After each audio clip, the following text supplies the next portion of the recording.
Take it from us, we done made every mistake in the book. Most of them, yeah, we done splurged and bought shit we didn't need. We done wrote on the back of the book. We wasn't ready for. Yeah, we didn't just we didn't make all the mistakes in the book. We wrote some more mistakes on the back of the book. You know what I'm saying? We done did a bunch of it. Yeah, it's, you live and you learn. So this is really just our opportunity to speak to you all and say, don't just go out there and spend a bunch of money, splurge on a bunch of stuff when you get this tax money. Like, invest in you, invest in your future, invest in your children. Like, make it make sense. If it's a business idea that you've been wanting to do, some small business startup you've been thinking about doing, invest that money in something like that. You know what I mean? Or if you got a group of solid people around you, which you should. You know what I'm saying? Because a dead battery can't jump off a battery, so you shouldn't have nobody around you that don't have nothing going on. So make sure that like you put yourself in a position where you got people around you that they got the same energy you got. So if you do, to the analogy, if my battery low, bruh can jump me off. You know what I'm saying? And vice versa. You know what I mean? So when the time comes that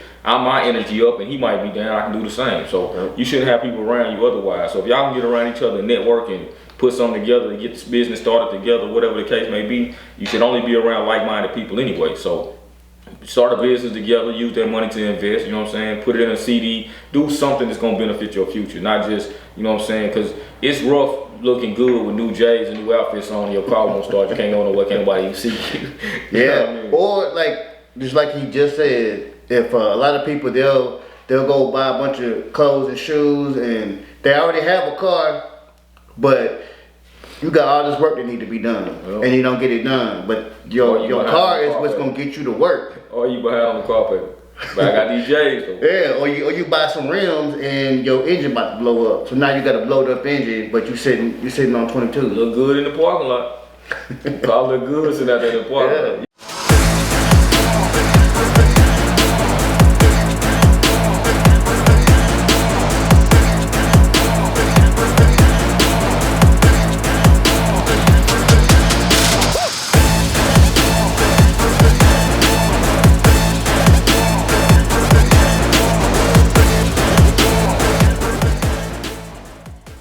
What's happening, man? It's your boy Giovanni McFly. Your boy Showtime. And this is the Fly Show. Hey man, it's been a little minute, bro. We back. Yes, sir. Good, man. You know what I'm saying? New year, new me.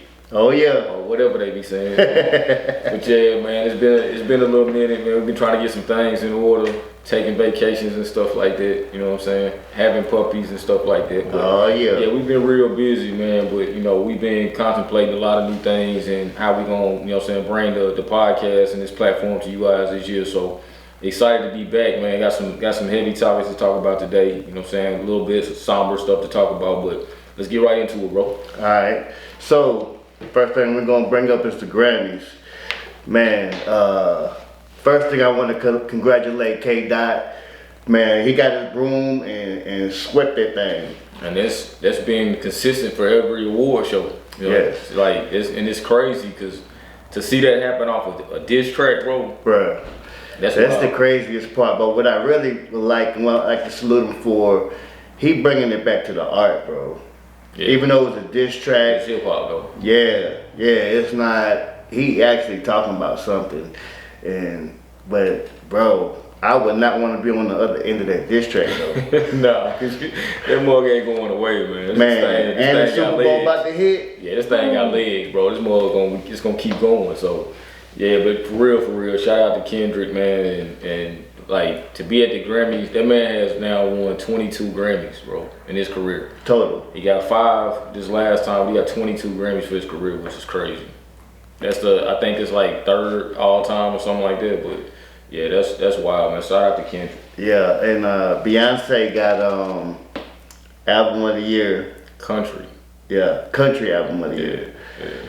I think it was just album of the year. Yeah, but I'm saying it's country music though. Yeah. You know what I'm saying? So what are your thoughts on that whole situation? I mean, I think it just speaks to the diversity, man. Like, I'm one of them that I redid a country song, you know what I'm saying? That Body Like a Back Road, I redid that joint, you know what I'm saying? I just think it speaks to the diversity of an artist when you can go do different things. Like, a lot of people don't realize we came up in the era when it's been clubs I've been in, and Jelly Roll was in the same clubs performing when I was performing, doing rap music. So to see Jelly and where he is in his career, going a different route and doing a different genre of music, I mean, I think it just speaks to the artist, you know what I'm saying? And shout out to Beyonce for that, and you know what I'm saying, for winning awards doing it, not just doing it, but actually being successful in doing it. Yeah, she been wanting that. She done won so many Grammys, but not that one. I think that's the one that she and it makes sense. really I mean, wanted. she a Southern girl. She from Texas. You know what I'm saying? So to have that type of music, you know what I'm saying, even though that may not be exactly what you grow up on, you still hear it. You around it. You know what I mean? So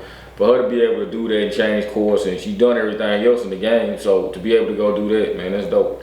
Has there been any black people to win a country album or win a country award? I mean, you got like the Darius Ruckers of the world, you know what I'm saying?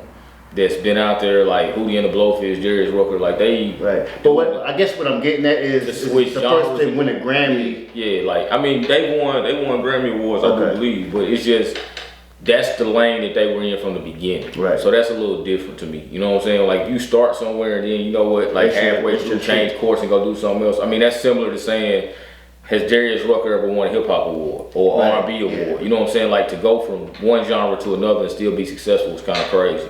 But you got cats that little, you know what I'm saying, like that's been around for years. Is you know, Charlie Pride, you know what I'm saying, black artists like that. You know what I'm saying, old school country music artists that were around and been successful in what they did. But I mean, you would have to go back to, man, like I would say probably Lil Richard, as far as like the genre changes and being able to cross over from one to another, you know what I'm saying? Like Michael Jackson, you in a different level of artist when you start doing stuff like that. Right. Well, that's dope all around. So, Ye shows up with Bianca, and then she's got a fur coat on, and then they go down the red carpet. Boy, that coat come right off. I feel like she just had like a body-sized pantyhose. Yeah, I mean, but what do you expect? I mean, it's Ye, bro. Like Ye, the attention gonna always be on Ye. You know what I'm saying? For his career, the attention gonna always be Ye. Gonna always do something to draw your eye to Ye or draw your ear to Ye. Whether that be viewed as positive or negative, you know what I'm saying? He is a sensational artist.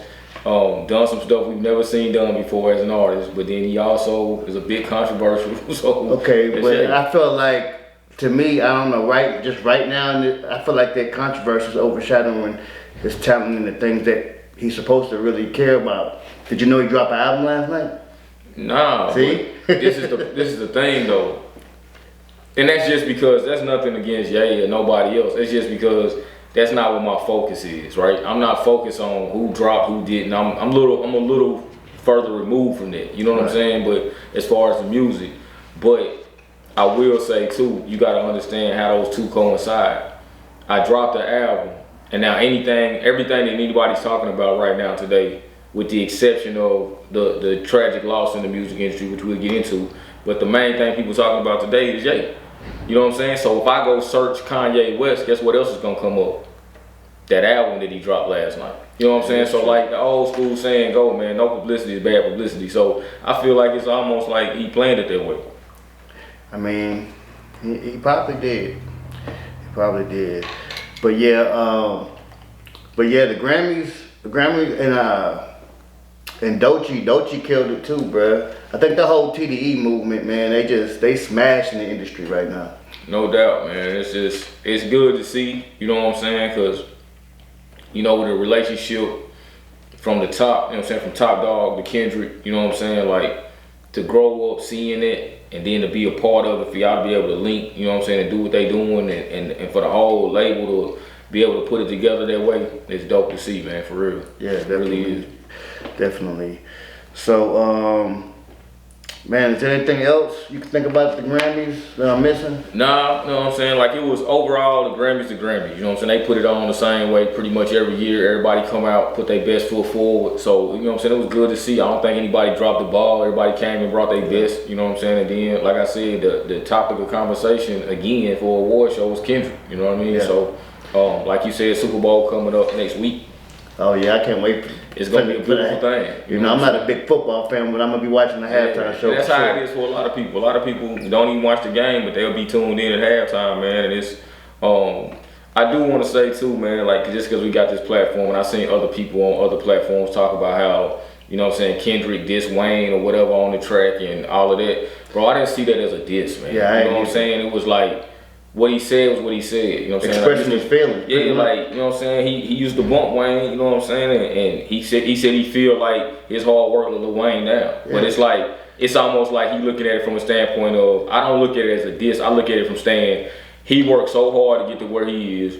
He was picked to do the Super Bowl, and because he was picked to do the Super Bowl, it dampened what Wayne had going on. But I feel like in that situation, it's true what he's saying. Like in a sense, he let Wayne down because it's an opportunity for Wayne to do the Super Bowl in New Orleans, right. And he was picked to do it because of the hard work that he's done. I don't feel like that was a diss in no kind of way. No, but that's just me. At all. Because if he wanted to diss him, he would have went at his throat. Yeah, he ain't gonna play with him. Yeah, but I don't feel like that was a diss. And yeah, that's the media boosting that shit up, man, right. And everybody saying this. And I done seen other podcasts and other platforms call it out like a diss and try to keep some shit going, but I don't think that's what it was. But shout out to Kendrick, shout out to Wayne. And Wayne, one of my favorite artists of all time, so shout out to both of them. Thanks. Alright, so I guess whatever Kanye is doing is working because I'm about to bring him up one more time. Yeah, it's working. You got it. Man, I don't know if you heard it or not, but he went on X, formerly known as Twitter. And man, just went off. When I'm talking about next level rant, I've never heard him. You know, we done heard Ye go off, and he next level with it, bro. Next level with it. Yeah, but I don't expect. He talking about, listen. He talking about he a Nazi, free Puff. All right. He going at everybody who, you know, talking about Puff or whatever. Yeah. What else did he say? Oh, he gonna, I guess before Puff got locked up, they was gonna do a Sean John and Yeezy collab, which, bro, when's the last time you seen somebody wear some Sean John shit? But that's kind of why you do it, you know what I'm saying? The kind of, it's vintage, it's throwback, you bringing something back. Right. Like, yeah, I mean. So he's still gonna do it, and I guess he's gonna give half the proceeds to Puff's kids, which, you know, I mean. That's cool. If that's your brother, that's a good move because you helping his kids out. I mean, even if that's not your brother, if you can help them kids or help his family in any kind of way in his situation, if that's what you want to do, that's great. But like, I'm looking at it from the standpoint of that's who Ye is, bro. Every time everybody else is looking left, Ye gonna do something on the right. Fact. That's just who he is. So the unpopular thing right now is to side with Diddy. You know what I'm saying? So of course that's what Ye do. You know what I mean? Like, I wanna get Trump to pardon Diddy. Of course he gonna say something like that because that's who Ye is. You know what I'm saying? When everybody was coming off the Obama wave and Black Lives Matter, first thing Ye did was put on a MAGA hat. You know what I'm saying? That's just who Ye is, bro. Like, so man made a comment that, you know, all 5 Jews that work for me showed up to work today after last night. I got 3 words: ching, ching, ching. Bro, that's Ye, bro. Like, nobody else is saying these kind of things, bro. That's why he does it. I think he's just doing it for attention. Okay, did you hear about the 2.5 Billy? He's supposed to be, you know, he's back a billionaire. Did you hear that? Yeah, but I mean, so where's the? I know it's probably more in assets, but like, what moves did he make to? But that's always how it goes, bro. Like, all of these people that's claiming billionaires and doing all of this is. So that was self-proclaimed. It wasn't. Yeah, but it's not that I have $1 billion that I can go play with. It's that everything that I'm tied to and all the endorsements and all of these other things, collectively, I'm a billionaire. When you look at all of these, if you look at my portfolio, I'm a billionaire.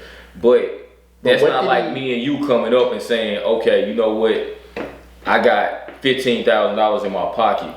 I got $15,000. Right. It's a different situation. That's not including the cribs, the businesses, the cars. Liquid assets, all kinds of different things. So the portfolio as a whole, that's what you're looking at. Like, for instance, Bron, he a billionaire, but Bron got a $1 billion lifetime deal with Nike. So am I a billionaire today, or am I a billionaire when overall? You die. You see what I'm saying? So this is a deal that I got for however long I live. But that doesn't necessarily mean I'm a billionaire today. Michael Jordan got a $1.3 billion lifetime deal with Nike. You know what I'm saying? So the portfolio reflects a certain number. That don't mean that's what your actual net worth is today, though. Okay, thanks. All right, so man, let's get on some financial literacy, man. It's tax season. Yeah. My favorite time of the year. Yeah. Not mine. I'm finna have to pay. It ain't mine either. I'm just, you know what I mean? It used to be. I'm speaking for the people. Yeah. If there's any lovely ladies that no, I'm just playing. Hey, for the record, he said it. I'm just kidding. It's just I love tax season just for the memes, bro. Yeah. The memes it just makes my day every time. What makes my day is all the paper tags. I see so many paper tags when I'm riding down the interstate, man. Everybody got a new car. It's a beautiful thing. I love to see people coming up. It is. Till next month. Yeah, so speaking of which, you know what I'm saying, to that point, it's not so much we want to talk to y'all about like long term. Some of this, you know what I'm saying, it leans its hand into that, but it's like, don't take your taxes. You ain't gotta listen to me. You know, it's your money. You do what the hell you want to do with your bread, bro. But like, don't go and buy the latest Jordans. You know what I'm saying? I know it's gonna be a release date. Jordan them know it's tax time too. It's gonna be a release date for all the new shoes and all of that. But if you can pay your rent up 2-3 months in advance, so you ahead and ain't struggling month to month. You know what I'm saying? Or you can go and pay off your car, so now you putting that money back in your pocket every month versus paying a car payment. Or, you know, you can get that rent or whatever paid up to where you can start saving up money to put down as a deposit on purchasing your own home. Mm-hmm.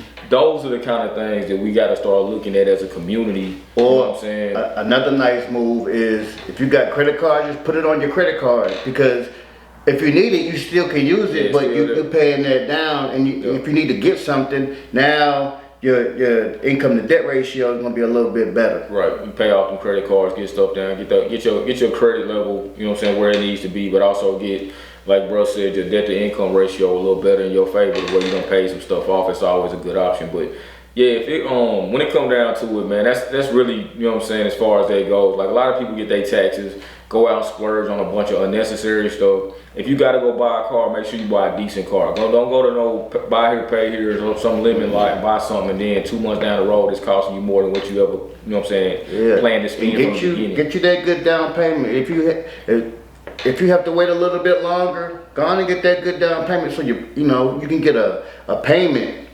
that works for you. Don't just try to do something at a impulse. Or get that credit right and get your bills down, you know what I'm saying, so that way you can go and actually go to a car lot and buy what you want, you know what I'm saying, and still got some money in your pocket to make sure you can pay that car payment, whatever the case. But take it from us, we done made every mistake in the book. Most of them, yeah, we done splurged and buy shit we didn't need. We done wrote on the back of the book. We wasn't ready for. Yeah, we didn't just we didn't make all the mistakes in the book. We wrote some more mistakes on the back of the book. You know what I'm saying? We done did a bunch of them. Yeah, it's, you live and you learn. So this is really just our opportunity to speak to you all and say, don't just go out there and spend a bunch of money, splurge on a bunch of stuff when you get this tax money. Like, invest in you, invest in your future, invest in your children. Like, make it make sense. If it's a business idea that you've been wanting to do, small business startup you've been thinking about doing, invest that money in something like that. You know what I mean? Or if you got a group of solid people around you, which you should. You know what I'm saying? Because a dead battery can't jump off a battery, so you shouldn't have nobody around you that don't have nothing going on.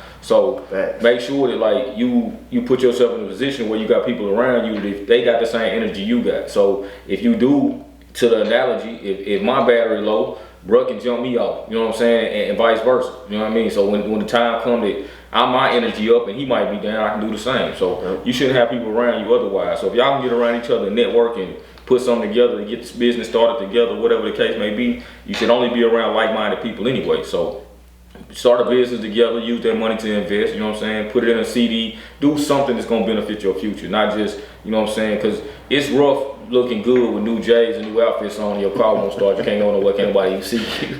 You know what I mean? Or just like he just said, if a lot of people, they'll go buy a bunch of clothes and shoes and they already have a car, but you got all this work that need to be done, and you don't get it done. But your car is what's gonna get you to work. Or you behind on the car payment. But I got these J's though. Yeah, or you buy some rims and your engine about to blow up. So now you got a blowed up engine, but you sitting on 22. Look good in the parking lot. Car look good sitting out there in the park. Yeah, you can keep washing it. Yeah, That's it. Ain't going nowhere. They don't ride through here, they ain't gonna see it. It'd be a yard decoration. But for real, man, just make smart decisions with your money, man. Whether that's taxes, bonuses, anything like that coming your way, man. You come across some money, lottery ticket, scratch off, whatever it is. Just invest in yourself and your future, man. Be smart about what you do. Yes, sir.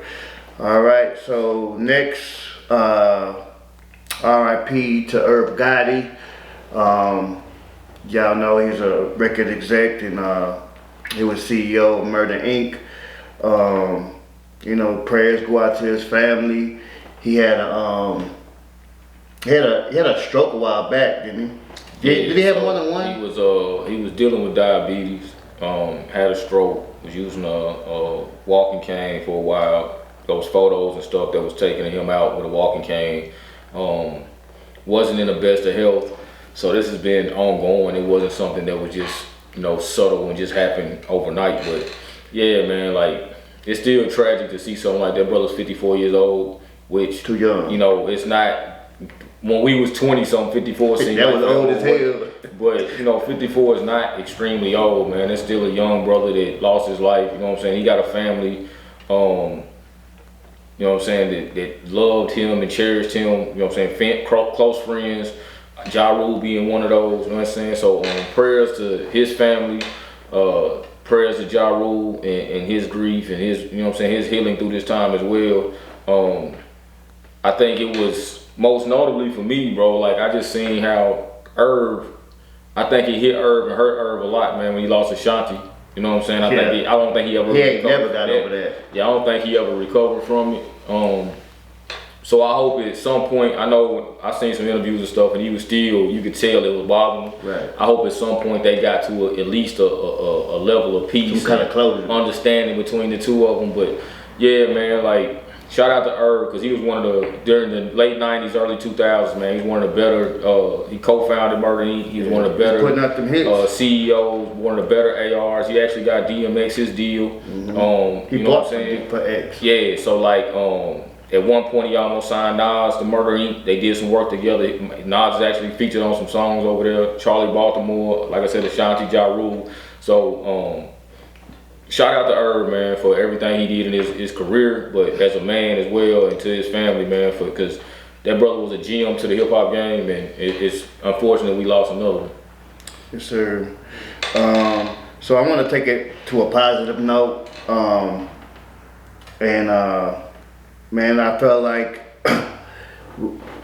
people of color I was getting bad press, bro, no matter what. And it's like when we do something, it gets highlighted. Oh, they killed this person, they did this. Something negative. But but when you start looking at the stats and the trend, we ain't all the way there, but we getting there. And there's a lot more brothers and sisters getting into college than violent crimes. So the violent crimes is going down, and the college graduates is going up. Yes, sir. And that hit close home to me. Like, my nephew, shout out Malik, man. I love you to death, boy. He graduating this year, May 2nd, from Alabama State. So not only is he, he a young black male graduating college, but he also graduated from an HBCU, which is huge. You know what I'm saying? So, right now, I think the completion rate, graduation rate is around 40% for black males that start college for them to finish. So that number can come up, and I'm without a doubt, I'm sure it will come up over the next several years. But the fact that, like you said, man, the violent crime rate over the last year has increased in the black community, as well as the graduation rate for black men has increased. You know what I'm saying? So seeing the decrease in crime and the increase in graduation is a beautiful thing to see. That just lends its hand to more entrepreneurs going down the road, you know what I'm saying, like top executives, things of that nature. So I love seeing that, you know what I mean? Like I said, again, it hit close to home because, man, I remember the day my nephew was born, I was with him for the first several months of his life, making sure he was good while my sister went back to work. I had just graduated high school myself, and just to see him go from that little kid to a successful young man, you know what I'm saying, he in theater arts, working on his finals and stuff right now, man. Just seeing all of that come together. He do a lot of the halftime shows down at Alabama State. He's been on BET. He's done a lot of. He's already been successful. You know what I mean? And so I can only imagine where his future gonna go. And I know that me feeling the way I feel about my nephew, I know it's hundreds of thousands of other families throughout the country feel the same way about the young black men and their families doing the exact same thing. So definitely want to put that out there, man. That's a beautiful thing to see that. Yes, and congratulations to all the college graduates and everybody. You know, we just keeping it positive, and man, we need to start highlighting and announcing these things. Yeah, because we talk about a lot of the negative, we don't speak enough to the positive. So like, just even, and with that said, bro, like I want to bring up the fact that like you got people out here that's constantly, you know what I'm saying, talking about the absences of black fathers and things of that nature, but they also criticize fathers for trying to do the right thing by their kids. And I say that because Bronny James situation, you know what I'm saying? A lot of people criticize LeBron and Bronny for Bronny being in the league, saying he shouldn't be in the league, he only there because of his father. But as a father, that's exactly what he should do, is put his children in the best situation to be successful. Thanks. So Bron doing that, shout out to Bron, you know what I'm saying? Deion, one of my favorite players. I'm a Florida State Seminoles fan because of Deion Sanders. So to see him and how active he is in Shador and Shiloh's life, the fact that he's got two sons going into the 2025 NFL draft this year, one of them being a top 5 pick in the draft, and that kid said the only thing he wanted to be better than his dad. His dad was the 5th overall pick in the draft when he came out, and now Shador is in a position to be one of the top 4 picks in the draft and actually do what he said he wanted to do. That's like the ultimate thing to be able to do for your kid. Right, and if this was Bill Gates doing it, if it was Elon Musk doing it, if they was making their kid a top exec, I mean, for instance, Jerry Jones owns the Dallas Cowboys. His son Steven is a top exec for the Dallas Cowboys. Nobody says anything about that because that is the expectation. You know what I'm saying? George Halas passed his team on to his daughter in the 80s, and which, you know what I'm saying, salute to their family, prayers for their family, because she just passed away at like 103 years old, something like that. Sorry, I don't really know. I can't remember the number. I know she was at least 100 years old, but she just passed away recently as well. But it's like, nobody has any issues. This is a young woman being given or handed the keys to a NFL organization in the 80s. This is unheard of. Yeah. And nobody had those issues. I'm sure some executive rooms, people was like, they should have gave it to me or whatever. You know, it always happens. But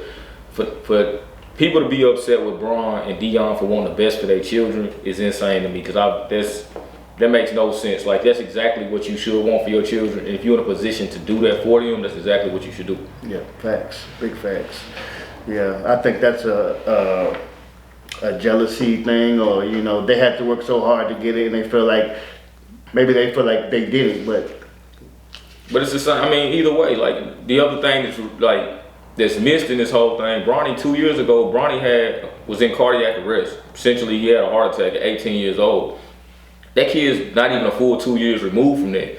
So for him to still be battling, still go to work every day, still do everything he can to be his best, and people, you know what I'm saying, like, just shun that, and like, he shouldn't be there because he's only there because of his dad. That's crazy. Bro, come on, man. Some of y'all are only in the positions y'all in because of your mom or your dad. You know what I'm saying? I don't care if you work at the chicken plant or whatever you doing. You only in that position. People hired you because of the relationships you had with somebody. Yeah, but we need more of that. That's what the game is. That's really what you should be doing. You know what I'm saying? And not just parents, just family, or just communities. Yeah. It's your neighbor. If you could do something for your neighbor, or anything, if we all come together, when you called me and told me your oldest son was on his way back to the state, I said, hey, I know where some jobs are. I can get him a job. That's what you're supposed to do, bro. Like, I don't understand why you mad at this kid for doing exactly what he's supposed to do. Like, there's no way around it. Like, that's what he should be doing. You know what I mean? So, like, again, man, shout out to Bron. I've seen Bron at games. Like, obviously, I don't know this man personally, but I've seen him at his kids' games and being an active father in their lives.